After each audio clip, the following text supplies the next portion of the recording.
지켜주시네. 세상의 험한 풍파 몰아칠 때도 주님 나를 지켜주시네. 주님이 나의 산성, 주님이 나의 요새, 주님이 나의 소망, 나의 힘이 되신 여호와. 내 맘이 힘에 겨워, 내 맘이 힘에 겨워 지칠지라도 주님 나를 지켜주시네. 세상의 험한 풍파 몰아칠 때도 주님 나를 지켜주시네. 주님이 나의 산성, 주님이 나의 요새, 주님이 나의 소망, 나의 힘이.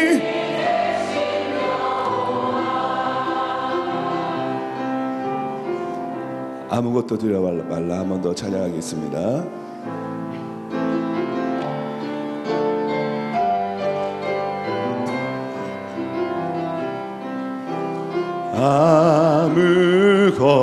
아무것도 두려워 말라. 주 나의 하나님이 지켜주시니 놀라지 마라, 겁내지 마라. 주님 나를 지켜주시네. 내 맘이 힘에 겨워, 내 맘이 힘에 겨워 지칠지라도 주님 나를 지켜주시네. 세상의 험한 풍파 몰아칠 때도 주님 나를 지켜주시네.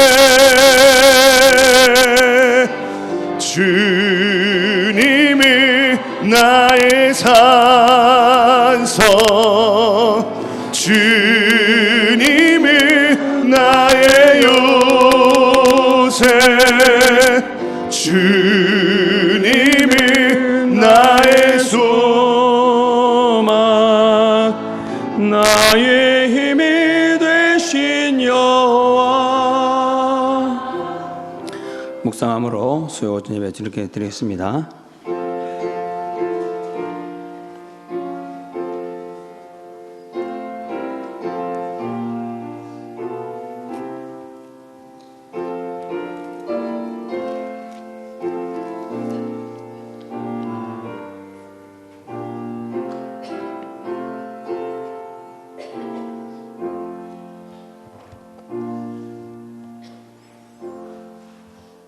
참 좋으신 하나님 아버지, 은혜와 사랑을 감사를 드립니다.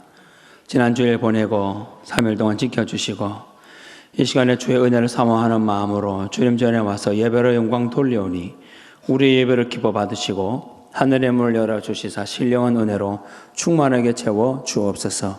예배를 주님께 부탁드렸고 예수님의 이름으로 기도하옵나이다. 아멘. 214장 찬양합니다.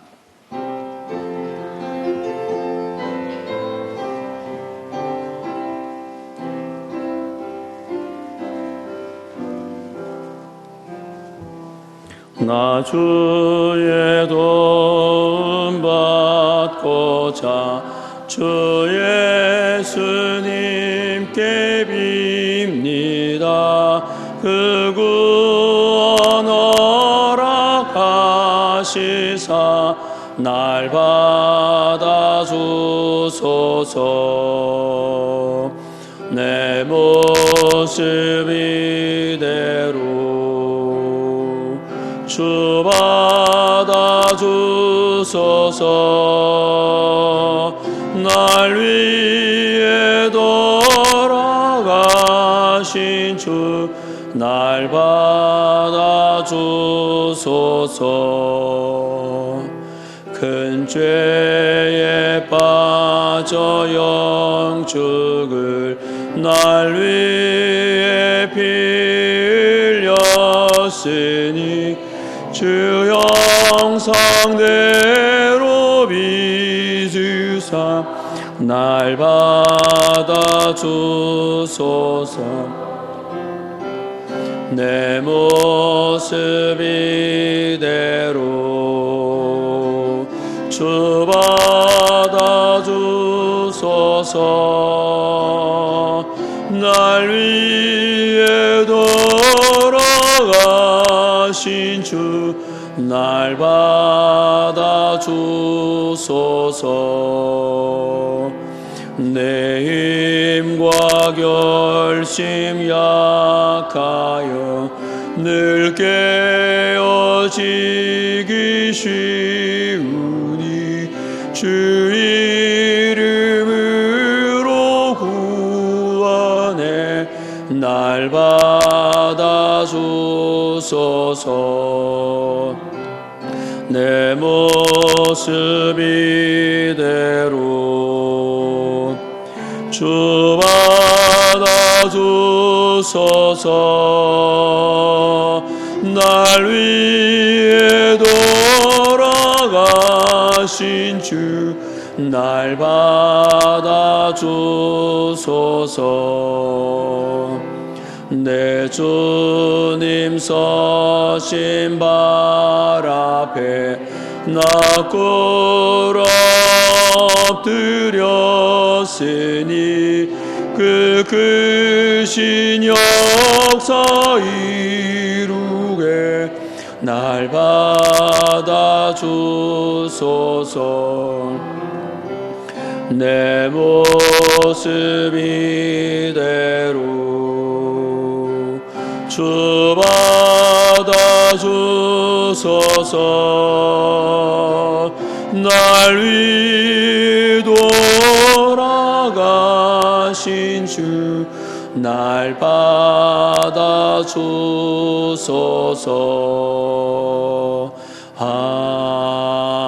아멘. 우리 합심해서 우리 함께 기도하실 때 우리 교회 공동의 기도 제목 가지고 함께 기도하겠습니다. 교회를 위해서 담임 목사님과 나라와 민족을 위해서 우리 합심해서 주님 간절히 부르고 기도하겠습니다. 주님 찾습니다.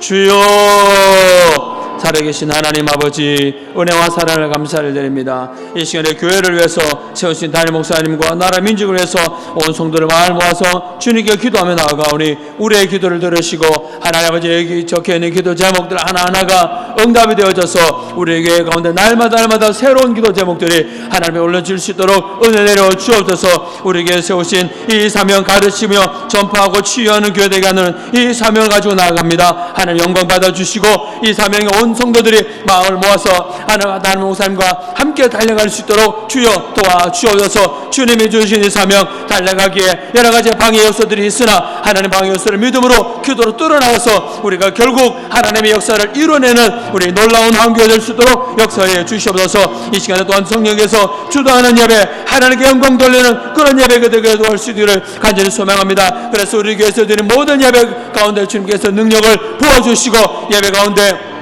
하나님의 임재를 느끼게 도와주셔서 온 성도들의 심령이 뜨거워지는 역사가 일어날 수 있도록 주여 도와주시옵소서. 어린 심령부터 장년이기까지 노년이기까지 모든 성도들이 하나님 앞에 살아있는 예배를 드리게 하시고 아버지 앞에 진정한 예배를 드리게 하여 주셔서 우리가 우리 예배를 통해서 하나님과의 관계, 친밀한 유대 관계가 회복될 수 있는 그런 예배가 될 수 있도록 성령 하나님 붙잡아 주시고 은혜 내려 주시옵소서. 하나님 아버지 믿습니다. 또한 무엇보다도 우리 다음 세대가 주의 말씀으로 잘 훈련받아서 이 시간에도 날마다 주님 앞에 미래를 위해서 준비하며 장래를 위해서 준비하며 주님 주신 꿈과 비전을 향해서 나아갈 수 있도록 주여 도와주셔서 준비하지 못하게 만들고 아버지 여러 가지 이런 세상에 좋은 것들로 좋아 보이는 것들로 마음 뺏기는 영혼들 하나님께서 도와주셔서 그들의 마음이 다시 한번 말씀을 향하여 예배를 향하여 정한 마음 가질 수 있는 은혜가 있도록 주여 붙잡아 주시고 도와주셔서 허탄하고 망령된 세상 문화에 마음 뺏기지 않게 하시고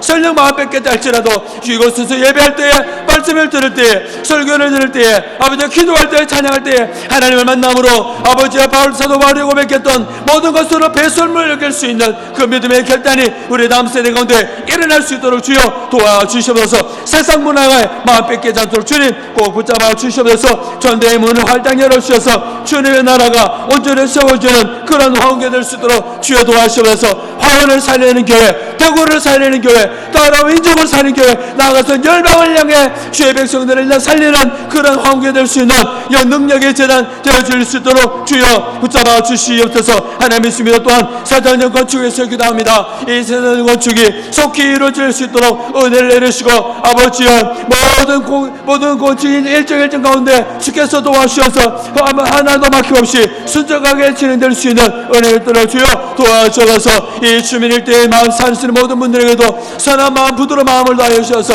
건축이 올라가는 것을 바라볼 때에 아버지와 광야에서 모두가 노뱀을 들었을 때 그 뱀을 바라보는 영혼들만 살아났던 것처럼 건축이 올라가는 그 건물을 바라고 보는 것만으로도 주의 성도들의 심령이 살아날 수 있는 은혜 있는 그런 은혜로운 건축이 될 수 있도록 역사해 주셔서 담임 목사님의 능력을 주시고 성경의 기름 부으심 아버지의 목양사를 잘 감당할 수 있게 주여 도와주셔서 학자의 마음과 지식과 사랑으로 충만하게 세워주셔서 이 마지막 시대에 하나님께서 세우시는 강한 하나님의 능력의 종이 될 수도 역사해 주셔서 이 나라 민족 가운데 능력을 베풀어주시고 아버지 이 땅에 만연하는 제약을 속히 끊어주셔서 이 대한민국을 위협하게 만드는 이 우울증과 아버지의 자살행위 떠나게 도와주셔서 대한민국이 다시 한 번 더 거룩한 나라 세상 사랑의 나라가 될 수 있도록 은혜를 내려주셔서 북한의 문을 열어주셔서 평화 통일의 길로 복음 통일의 길로 갈 수 있는 은혜가 있도록 주여 도와주시옵소서. 이 시간에 주의 말씀을 듣는 가운데 우리의 영혼을 향한 하나님께서 분명히 깨달게 하시고 그들의 말씀을 삶에 적용하여 주의 말씀을 증명하는 삶을 살 수 있는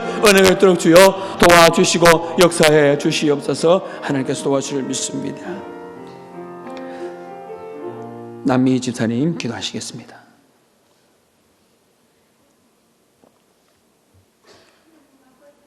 하나님 아버지 감사합니다. 이 귀한 자리에 기도할 수 있게 해주셔 감사합니다.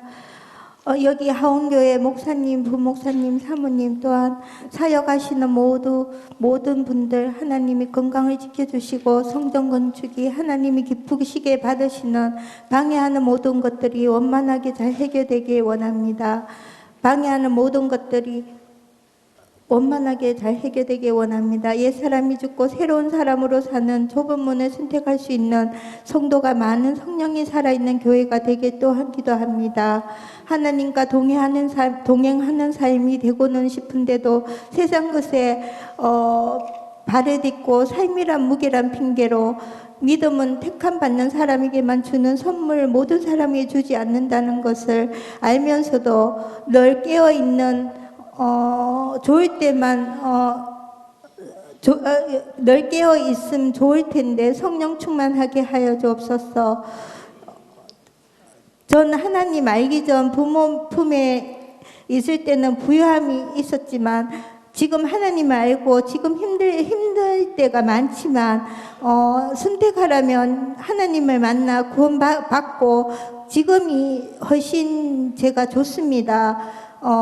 믿음은 잘하고 이 세상 마지막 순간까지 하나님의 칭찬받는 믿음으로 되길 주님 꼭 천국 입성하길 원합니다. 주님과 관계를 가져야 더 나아가 교제를 나누는 하나님을 만나는 가정인 것 같습니다. 예수 그리스도의 이름으로 기도드렸습니다. 아멘. 아멘.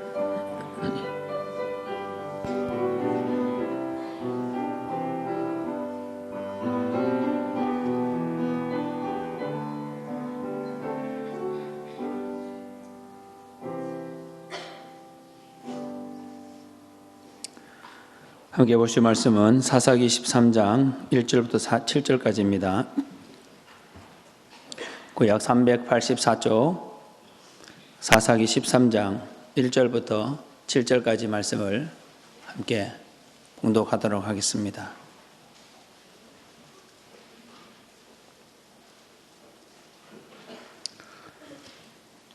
1절 말씀부터 같이 읽습니다. 이스라엘 자손이 다시 여호와의 목전에 악을 행하였으므로 여호와께서 그들을 40년 동안 블레셋 사람 손에 넘겨주시니라. 소라 땅의 단 지파의 가족 중에 마노아라 이름하는 자가 있더라. 그의 아내가 임신하지 못하므로 출산하지 못하더니 여호와의 사자가 그 여인에게 나타나서 그에게 이르시되 보라, 네가 본래 임신하지 못하므로 출산하지 못하였으나 이제 임신하여 아들을 낳으리니 그러므로 너는 삼가 포도주와 독주를 마시지 말며 어떤 부정한 것도 먹지 말지니라. 보라, 네가 임신하여 아들을 낳으리니 그의 머리에 삭도를 대지 말라. 이 아이는 태에서 나옴으로부터 하나님께 바쳐진 나실인이 됨이라.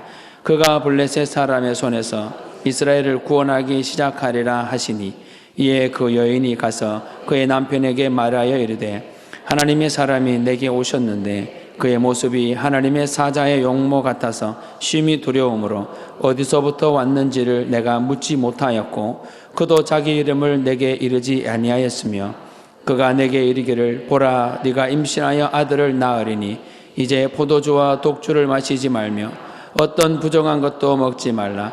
이 아이는 태에서부터 그가 죽는 날까지 하나님께 바쳐진 나실인이 됨이라 하더이다 하니라. 아멘. 할렐루야, 할렐루야. 하나님께서 이 시간에도 우리에게 예배의 은혜로 충만하게 채워주실 줄 믿습니다. 여러분, 개구리가 수온이 15도쯤 되면 가장 헤엄치기 좋다는 사실 압니까? 근데 이 개구리를요, 비커에다 넣고 아주 서서히 느낄 수 없을 정도로 서서히 1도씩을 높여가면 온도가 30대가 되어도 유유히 계속 헤엄친다고 해요. 무려 39도에서 40도가 돼도 39도, 40도가 어느 정도냐면 우리가 사우나에 가면 온탕이 있지 않습니까? 온탕이 아니라 열탕 수준입니다. 이 열탕인 데다가 이 개구리를 넣으면 깜짝 놀라서 벌쩍 뛰쳐나오는데 변화를 느끼지 못할 정도로 서서히 온도를 올리면 감각이 마비가 되면서 온도가 올라가는 줄도 모르고 죽어버리는 거예요.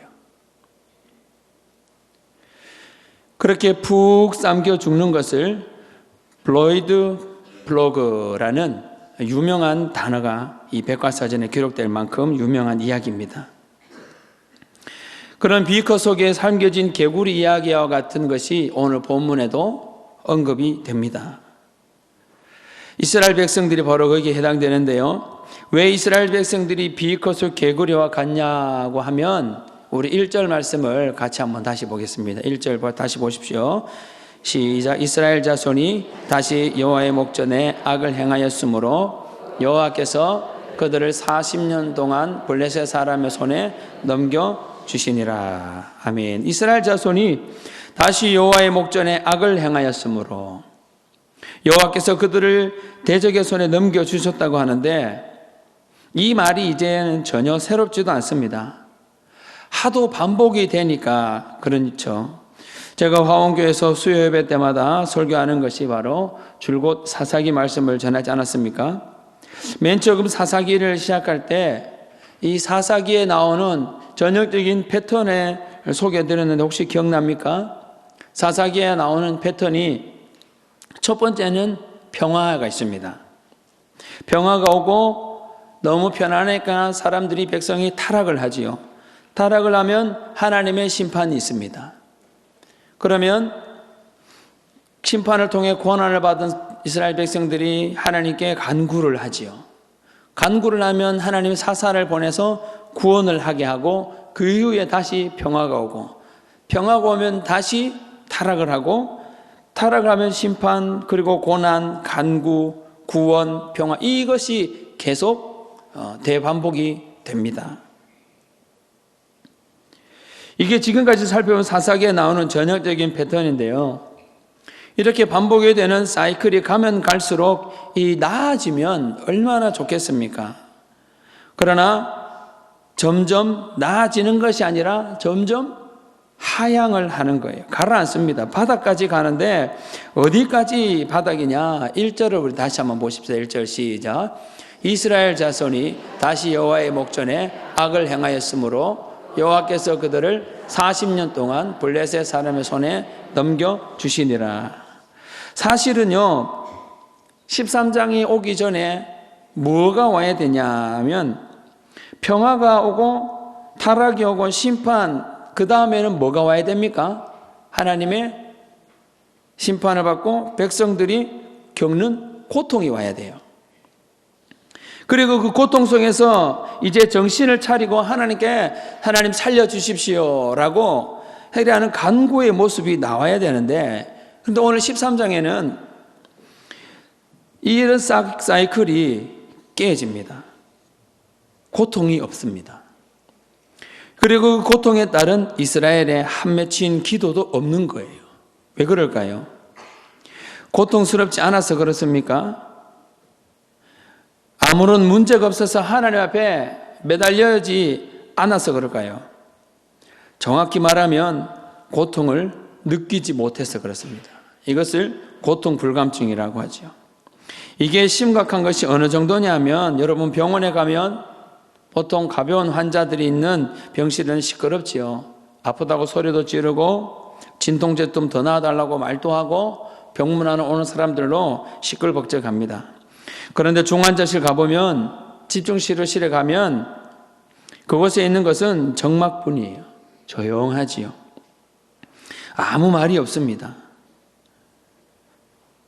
환자들이 혼수 상태이거나 말할 수 없을 정도로 너무 고통, 아니면 아예 고통을 못 느끼는 수준이니까. 중환자실만 그런가 생각해 보니 그렇지 않더라고요. 이 땅에 살고 있는 아버지들, 아픈데도 아프다고 말도 못하지요. 사는 게 힘들어도 힘들다고 말도 못합니다. 왜 그렇습니까?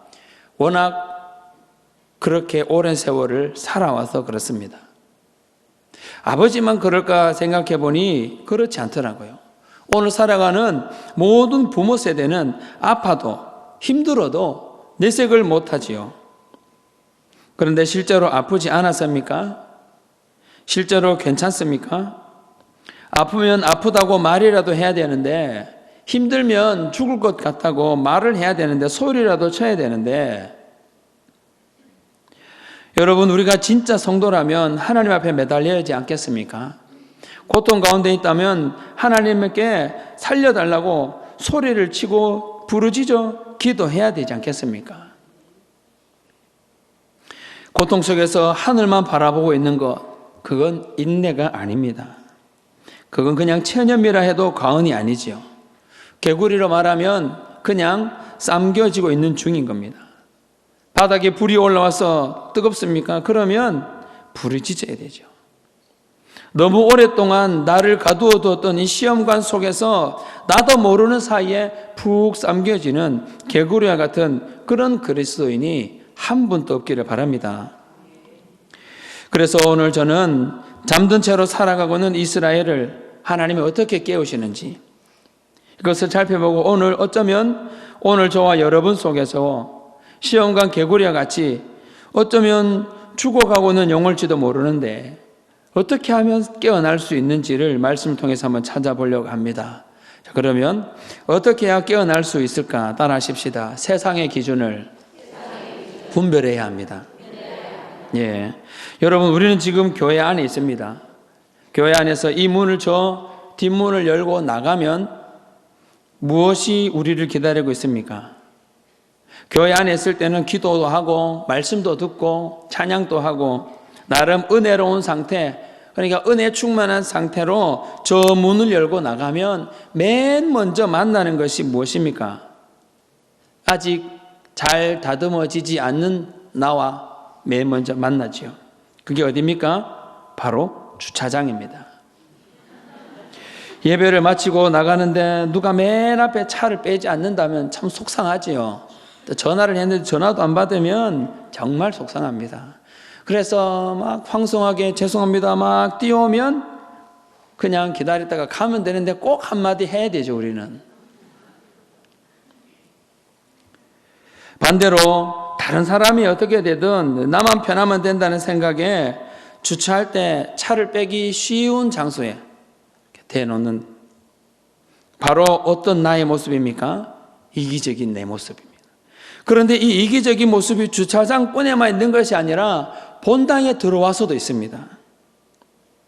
어떻게 나타날까요? 보통 예배당에 들어와서 자리에 앉을 때 은혜로운 성도라면 어디에 앉을까요?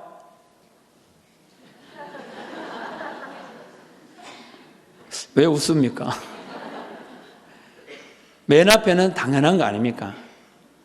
맨 앞 말고 위치를 말하는 거예요. 자리가 이렇게 길쭉하게 있는데 가운데 먼저 앉을까요? 입구 쪽에 먼저 앉을까요? 예, 은혜로운 성도라면 가운데 먼저 앉습니다.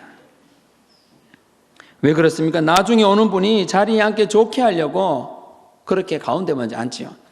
그런데 은혜가 뭔지 모르는 사람, 아직 인격이 조금 덜 다듬어진 성도, 자리에 어디에 앉아야 될지 아직 배우지 못하는 성도는 대체적으로 의자에 입구에 앉습니다. 그리고는 늦게 온 분이 먼저 들어가도 이렇게 비키지요. 이제 우리 화원교회 은혜로운 성도는 앞으로 어디에 앉아야 할까요? 맨 앞에, 그것도 가운데. 제가 왜 깨어있어야 함을 말하면서 본당의 의자와 주차장에다 얘기할까요? 적어도 교회 안에서만큼은 내가 편한 대로 살면 된다는 이 세상의 기준대로 살지 않고 좀 거슬러 올라가야 하지 않겠습니까? 저는 소망합니다. 우리 화원교회 성도 모두가 세상의 기준대로 나만 편한 대로, 내가 하고 싶은 대로, 내가 먹고 싶은 대로, 내가 가고 싶은 대로 살지 않고 하나님의 방법대로 살 수 있기를 소망합니다. 그러면 하나님의 방법이 뭔가? 4절 함께 봅니다. 4절 시작. 그러므로 너는 삼가 포도주와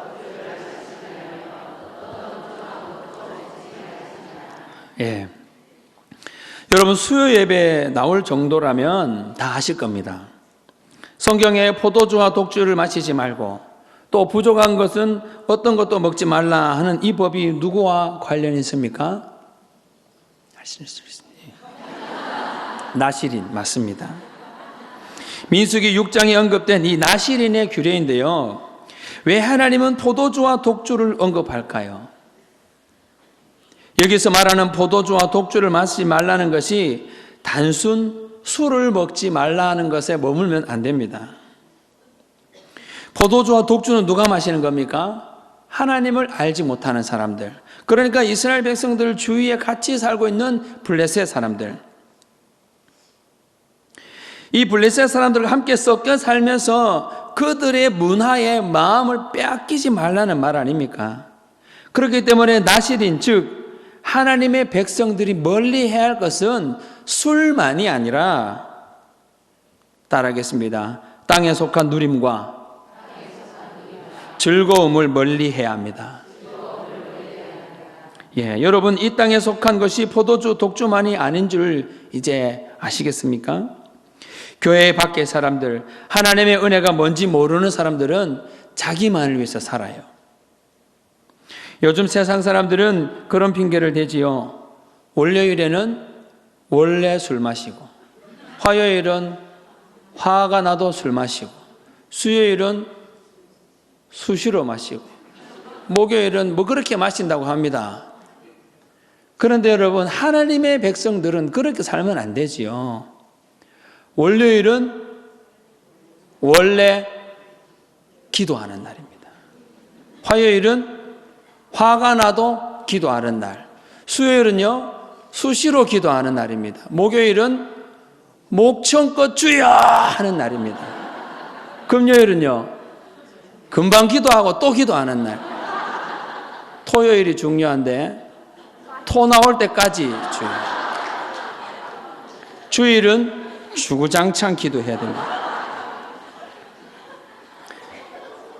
다시 말하면 여기 포도주와 독주를 금하라는 말이 단순히 술을 금하라는 것 그 이상으로 술이 천지에 깔려있는 블레셋 세상이지만 거기에 물들지 말라는 거예요.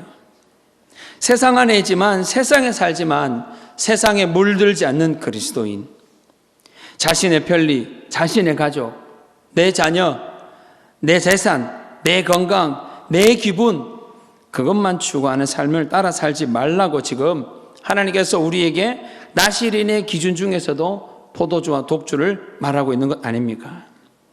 오늘부터, 아니죠, 지금부터 하나님의 은혜로 새 생명을 얻은 우리는 좀 양보하고 배려하고 이해할 줄 아는 성도로 세워지길 소망합니다. 두 번째, 어떻게 하면 깨어날 수 있는가? 따라하십시다. 주님의 인도를 받아야 합니다. 예, 경제적으로 너무 힘든 집사님이 한 분 있었어요. 어느 주일 예배 때 헌금에 대한 설교를 듣고는 이 집사님 마음에 감동이 물밀듯이 밀려왔답니다. 그래서 주머니에 손을 넣어보니까 현금이 있어서 딱 꺼내보니 5만 원이더래요. 그래서 이 집사님이 그래 한번 순종해보자 하며 하나님, 제가 이게 가진 게 이게 답니다 하면서 헌금을 했습니다. 그로부터 약 두어 달 뒤에 이 집사님이 친구들과 동해 쪽으로 낚시를 하러 갔대요. 한참 낚시를 하는데 저쪽에 보니까 바위에 뭔가 이상한 게 있더래요. 저게 뭔가 하며 가까이 가보니까 파이 같기도 한데 파이도 아니더래요. 자세히 보니까 이게 고래라는 거예요. 이분이 너무 흥분이 되고 그래서 언뜻 생각나는 분이 있어서 전화를 걸어서 말을 더듬으면서 형님 여기 바다에 고래가, 그러니까 그쪽에서 전화 받는 분이 야, 이 사람아 무슨 동해 바다에 고래야, 사진 찍어서 보내봐. 그래서 사진 찍어서 보내보니까 그분이 다시 전화 왔어요. 이 사람아 이거 진짜 고래인데 이거 밍크 고래다, 이거 손대지 말고 빨리 신고를 해라. 그래야 자네가 피해를 안 본다. 이래서 여기저기 신고를 했어요. 해양대에서 오고 경찰에서도 오고 막 와서 조사를 해보니까 이게 밍크 고래가 맞는데 이 자연사한 지 한 이틀이 됐대요. 그래서 포크레인 부르고 기중기도 부르고 해서 고래를 끌어올렸습니다. 그래서 이 고래를 어부들끼리 해가지고 경매를 붙여서 이리저리 하고 돈 다 하고 이 집사님의 손에 쥐어지는 금액이 500만 원이 쥐어지더래요. 그때부터 이 집사님이 하나님 정말 정확하시구나. 우리 집사님의 사진을 한번 볼까요? 한번 준비됐으면 한번 보여주십시오.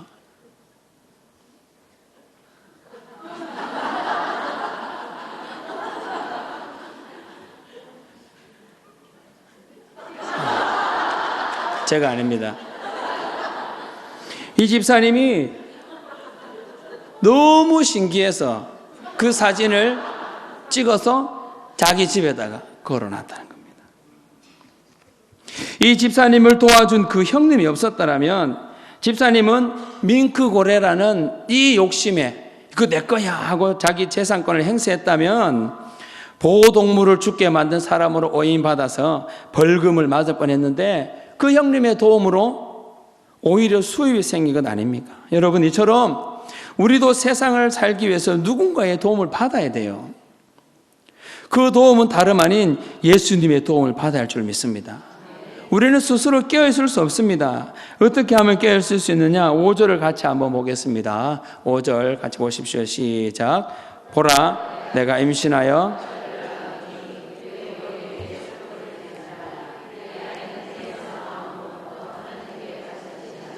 나시린이 됨이라.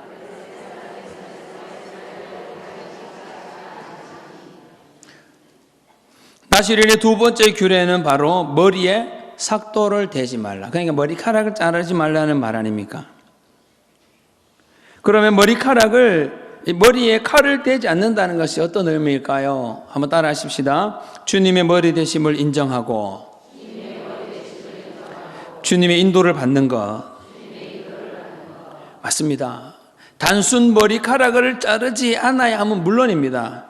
그러나 머리카락을 자르지 않는 것에만 머물러 있는 것이 아니라 나의 머리 되신 주님, 그 하나님의 인도를 받아야 한다는 말입니다. 쉽게 말해서 우리 마음의 중심에 누구를 모셔야 합니까? 예수님. 지난 금요일에 담임 목사님께서 언급하신 이 제자 훈련 중에 마음의 중심에 예수님을 모시는 것을 말씀하실 때 의자를 예를 들어 설명하셨어요. 여러분, 오늘날의 나시린이 누굴까요? 여기 앉아있는 바로 여러분, 그리고 저가 아닙니까?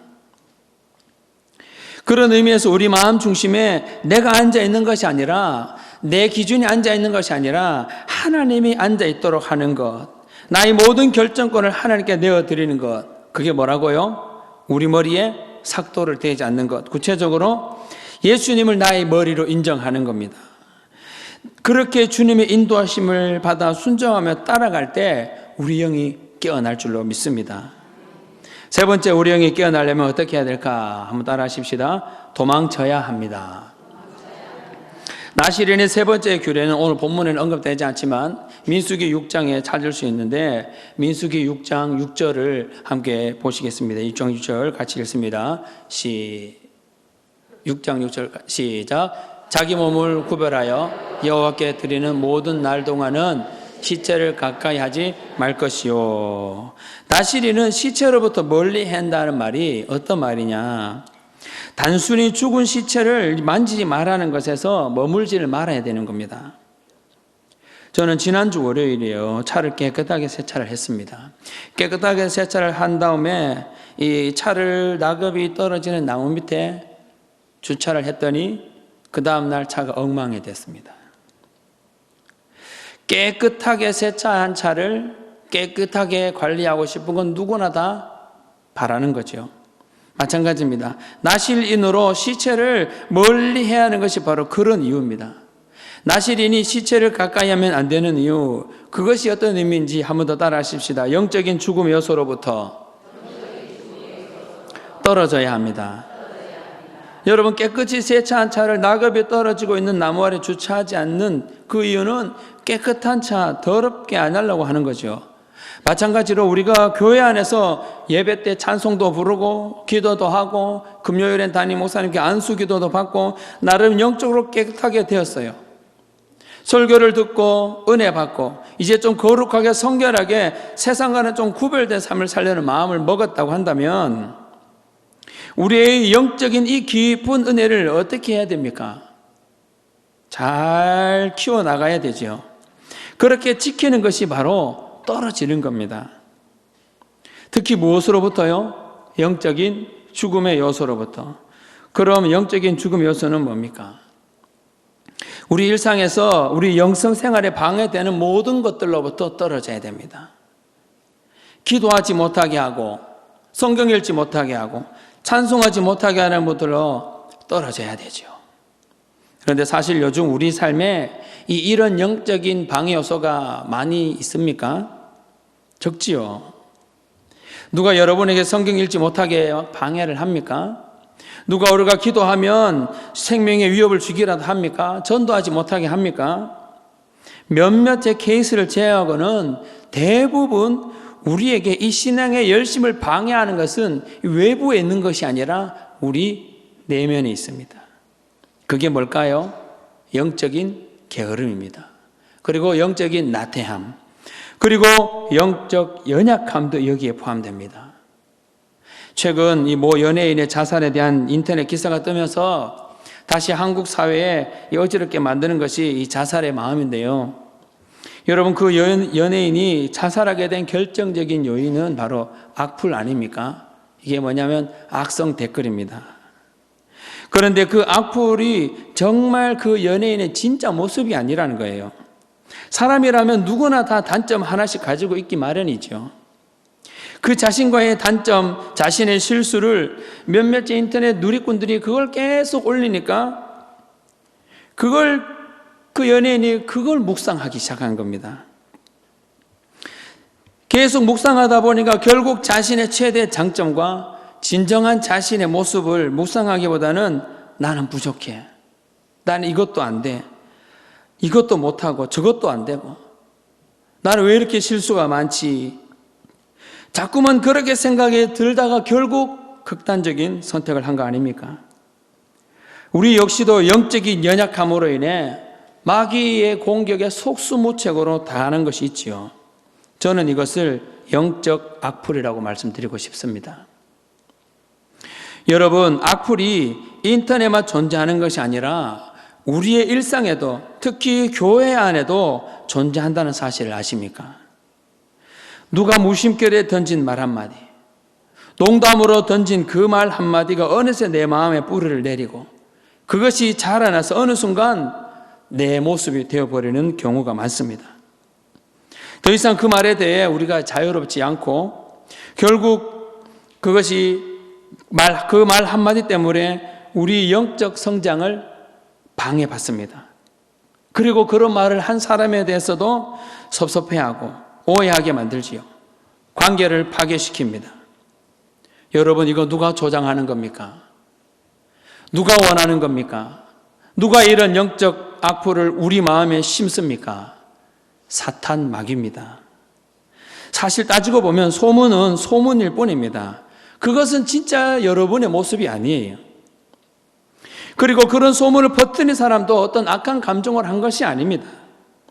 그저 인간의 연약한 모습일 뿐이고 내 안의 연약함일 뿐입니다. 그런데 마귀는 그 말들을 자꾸만 우리로 하여금 묵상하게 만들어요. 나아가서는 교회 안에서도 섭섭하게 만들고 성도들끼리 서운하게 만들어서 서로 성도끼리 적이 되게 만듭니다. 여러분, 이거 누가 원하는 겁니까? 이런 영적 악플을 과감하게 떨쳐버리시기를 바랍니다. 이런 아무런 영양가도 없고 힘도 없는 이 영적 악플 믿음으로 떨쳐버려야 합니다. 그것을 묵상하기보다는 오히려 말씀을 묵상하고 하나님의 지금까지 도와주신 은혜, 나에게 심어준 하나님의 가능성, 그것을 묵상해야 되죠. 여러분, 저와 우리는 하나님께서 이 시대에 심으신 나실인이라는 사실을 믿으시기 바랍니다. 나실인인 저와 우리가 시체를 멀리 해야 할 때 분명 쓰임받을 줄 믿습니다. 이 시대에 나실인으로 심어진 우리에게 피해야 할 것은 공통점이 있는데 포도주와 독주를 피하고, 두 번째로 머리에 삭도를 해지 말고, 세 번째 시체를 가까이 하지 말라고 합니다. 이 세 가지의 공통점은 하나님의 법이 아니라는 것, 세상의 법입니다. 세상의 기준입니다. 세상이 주는 편리함과 안전함과 안락함입니다. 돈이 줄 것 같은 행복한 삶, 건강이 가져다 줄 것만 같은 편안한 삶, 사람이 가져다 줄 것만 같은 기쁜 삶, 이거 다 뭐라는 겁니까? 나실인인 저와 우리가 피해야 될 것들입니다. 오늘 나실인으로 살아가는 저 우리가 이런 세상의 것들에 마음 뺏기지 않기를 바랍니다. 이런 것들로부터 우리 마음을 지킬 때 어떤 은혜가 옵니까? 2절, 3절 같이 한번 읽습니다. 2절, 3절 시작. 소라 땅의 단 지파의 가족 중에 못하더니 여호와의 사자가 그에게 나타나 보라, 이제 아들을 낳으리니. 어떤 은혜인가? 세상 사람들이 볼 때 불가능할 것 같은 일이 오늘 마노아의 집에 가능으로 바뀌었습니다. 여러분, 2절, 3절을 가만히 보면 반복되는 말이 있지요. 찾으셨습니까? 출산하지 못하더니. 요즘이야 여러 가지 환경적인 요인이나 또 스트레스, 이런 이유로 남녀가 가정을 꾸려도 불임이 가끔 있습니다. 그러나 이 당시는 그렇지 않습니다. 결혼하면 아이를 낳는 것이 당연한 거예요. 그런데 이 당연한 것이 안 되는 상황이 된 겁니다. 그런데 그 당연한 게 안 되는 그것이 임신하지 못하던 여인에게 하나님이 찾아오니까, 하나님의 사자가 찾아오니까 어떻게 됩니까? 임신하게 되는 거예요. 세상이 주는 기쁨과 즐거움을 추구하지 않고 하나님의 법을 따라 살아갈 때 우리에게 주어지는 은혜는 다름 아닌, 사람들은 불가능하다고 말할 때, 사람들은 너는 못해, 너는 이것도 못해, 저것도 못해, 우리의 실수를 자꾸 들춰내면서 나로 하여금 자꾸만 주눅들게 만들 때, 우리 역시도 스스로 생각할 때, 아, 이거는 나는 못하는구나, 나는 요거밖에 안 잘하는구나 라고 영적 악플에서 헤어나지 못하고 있을 때 하나님의 법을 따라가는 우리에게 주어지는 은혜는 불가능이 가능으로 바뀌는 은혜입니다. 하나님이 찾아온 마노아의 집, 단 지파의 작은 집입니다. 불임이었던 그 집안, 작고 별 볼일 없는 그 집안에 거기서 누가 태어납니까? 삼손이 태어납니다. 우리도 마찬가지입니다. 작고 별 볼일 없는 우리 속에서도 참으로 무능력하고 우리 속에서도 아무것도 안 된다고 부정적인 것들이 가득해 있다 할지라도 이것을 떨쳐버리고 하나님의 가능성을 묵상하고 하나님께 나아간다면 우리 안에 삼손은 나올 수 있습니다. 아멘입니까? 세상을 깨부술 영적 거장이 바로 우리 속에 다 있습니다. 그래서 주님이 뭐라고 말합니까? 누가복음 10장 19절에 내가 너희에게 뱀과 정갈을 밟으며 원수의 모든 능력을 제어할 권능을 주었으니 너희는 해칠 자가 결코 없으리라. 권능을 주셨으니 우리를 잠들게 하는 세상, 그래서 부지부식간에 꽥소리도 못하고 삼켜버리려고 하는 세상과 맞서 싸울 전사가 그 능력이 우리 속에 하나님이 다 심어 놨을 줄 믿습니다. 프란시스 셰퍼 박사가 말년에 암으로 고통당하면서 미국 유수의 대학들을 찾아다니면서 피를 토하면서 했던 이야기가 있어요. 오늘날 이 시대는 행복을 추구하지만 거룩을 추구하지 않는 시대이다. 여러분, 우리도 지금 이대로가 좋사오니 그렇게 하며 편안한 삶을 추구하며 살다 보면 어떻게 될까요? 마치 시험관 속의 개구리 마냥 편안하게 살다가 편안하게 지내다가 그냥 이게 좋습니다. 따뜻하니 좋다는 겁니다. 행복하다는 겁니다. 고만 내 좀 이대로 내버려 두라는 겁니다. 그렇게 살다가 쌈기는 것도 모르지요. 말씀의 결론을 맺으려고 합니다. 여러분, 저는 화원교회에 부임하면서 놀란 것이 몇 가지가 있습니다. 그 중에서도 청년들이 많다는 거예요. 그것도 조금 많은 정도가 아니라 과하게 많다는 겁니다. 이 인근에 대학이 있는 줄 알았는데 그것도 아니죠. 그런데 최근 더 놀란 것은 아마 작년 이맘때로 기억하는데요. 고3을 마친 청년 한 명이 이제 주일학교 교사를 지원해서 열심히 예배 생활을 하려고 했는데 어느 주일 아침에 그날따라 무슨 일이 있었는지 조금 늦게 집에서 나왔대요. 그래서 가까스로 버스를 타고 교회로 오는데 갑자기 성령이 자기에게 그렇게 말하더래요. 누구야? 너 다 사랑하니? 그러니까 예, 주님, 내 주님 사랑해요. 너 지금 예배할 준비가 되었니? 예, 저 예배하러 가요. 그런데 지금 늦었잖아. 나는 지금 예배당에서 너를 기다리고 있는데 빨리 뛰어라. 그런 감동이 오니까 이 청년이 버스에서 내리자마자 막 달려왔더래요. 거친 숨을 막 몰아쉬면서 예배당 문을 들어와서 그날 예배를 드릴 때 벅찬 예배를 드렸다는 겁니다. 여러분, 이 청년 분명 하나님이 쓰실 줄 믿습니다. 이 청년처럼 오늘 본문에도 쓰임받은 사람이 있는데 그게 바로 마노아입니다. 마노아의 집을 하나님이 사용하셨어요. 마노아가 잘 준비됐습니까? 아닙니다. 이 질문에 대한 답은 사사기 14장 3절에 나오는데요. 같이 한번 보십시다. 삼손이 블레셋 여인과 결혼하려고 할 때 삼손의 아버지인 마노아가 하는 말이에요. 같이 보십시다. 시작. 그의 부모가 그에게 이르되 할례 받지 아니한 블레셋 사람에게서 아내를 맞이하려느냐. 당시 이스라엘과 블레셋은 어느 정도 친화적인 관계에 있었어요. 그래서 이스라엘 남자들도 블레셋 여자들과 쉽게 결혼도 하고 반대로 블레셋 여자도 이스라엘 남자와 결혼을 하는 누구 하나 나서서 이러면 안 된다라고 말하는 이가 없는데 마노아는 그렇지 않았다는 거예요. 아들아, 그렇게 하지 말아라. 이거는 하나님이 원하는 법이 아니다. 이것을 볼 때 마노아는 당시 이스라엘 가운데 만연하게 퍼져 있던 이 영적인 나태함과 타협에서 그나마 작은 신앙 양심이라도 있었던 것 같습니다. 그러니까 아들이 하나님이 정해놓은 결혼의 법칙을 따르지 않으려고 할 때 아버지가 그 아들에게 그렇게 하지 말고 하나님의 법을 제시하는 것 아닙니까? 이런 만화를 지금 하나님은 사용하고 있는 겁니다. 여러분, 이스라엘의 영적인 분위기가 느껴집니까? 혼탁하고 암울하고 누구 하나 하나님께 부르짖지도 않습니다. 그럴 때 만화의 집을 사용해야 했고, 또 누가 봐도 불가능한 일이라고 낙인이 찍혔던 그 일, 블레셋의 손에서 구원하게 될 아들을 낳게 될 것이라는 이 사명을 마노아의 집에게, 그것도 이름도 언급하지 않는 한 여인에게 말씀하고 있는 겁니다. 성도 여러분, 깨어 있으시기를 바랍니다. 깨어 있어서 하나님 앞에 쓰임 받는 복된 인생이 되기를 다시 한번 축원드립니다.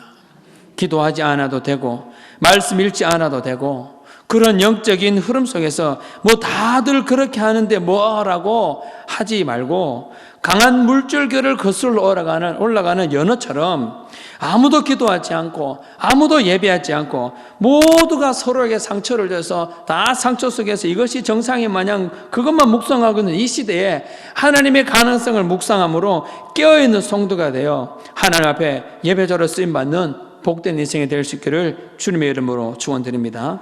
기도하겠습니다. 참 좋으신 하나님 아버지, 은혜와 사랑을 감사를 드립니다. 세상이 주는 즐거움과 기쁨으로부터 깨어 있어서 하나님이 주는 평안, 하나님이 주는 만족감에 더 깊이 묵상하는 우리가 되도록 은혜 내려 주옵소서. 그래서 우리 영이 깨어 있으므로 주님의 일에 귀하게 쓰임받는 하나님의 종들이 다 되도록 도와 주옵소서. 예수님의 이름으로 기도하옵나이다. 아멘. 임경수 선생을 덕송으로 영광 돌리겠습니다.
교회 소식을 알려드리겠습니다. 개인 릴레이 중보 기도에 성실하게 자리를 잘 지켜주시기 바랍니다. 총회를 마친 전도에서는 조직 보고를 행정실로 꼭 빠뜨림없이 해주시기 바랍니다.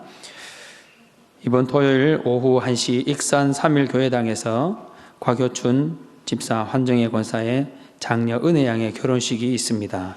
교회 버스는 오전 9시 외부 주차장에서 출발합니다. 가셔서 함께 축복해 주시기 바랍니다. 찬송가 436장 찬양합니다.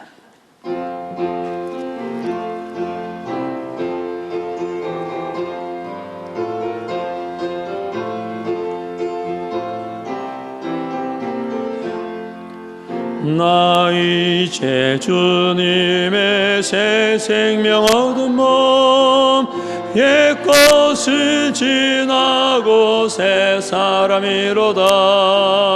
그 생명 내 맘에 강같이 흐르고 그 사랑 내게서 해같이 빛난다. 영생을 누리며 주 안에 살리라. 오늘도 내일도 주 함께 살리라.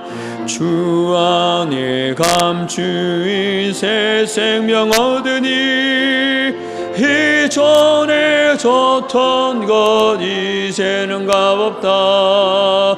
하늘의 은혜와 평화를 맛보니 찬송과 기도로 주 함께 살리라. 영생을 누리며 주 안에 살리라. 오늘도 내일도 주 함께 살리라. 산천도 초목도 새것이 되었고 죄인도 원수도 친구로 변한다. 새 생명 얻은 자 영생을 누리니 주님을 모신 맘 새 하늘이로다. 영생을 누리며 주 안에 살리라. 오늘도 내일도 주 함께 살리라. 주 따라가는 길 험하고 멀어도 찬송을 부르며 뒤따라가리라. 나 주를 모시고 영원히 살리라. 날마다 섬기며 주 함께 살리라. 영생을 누리며 주 안에 살리라. 오늘도 내일도 주 함께 살리라. 축도합니다. 이제는 우리 주 예수 그리스도의 은혜와 하나님 아버지의 크신 사랑과 성령님의 감동, 감화, 위로 충만하게 하신 은혜가 주님이 세워주신 하나님의 법을 따라 살아가며 깨어있기로 소망하는 모든 성도들의 심령 위에, 그리고 주님의 피로 세워진 화원교회 위에, 이 나라 이 민족 위에 이제로부터 영원토록 함께 있을지어다. 아멘.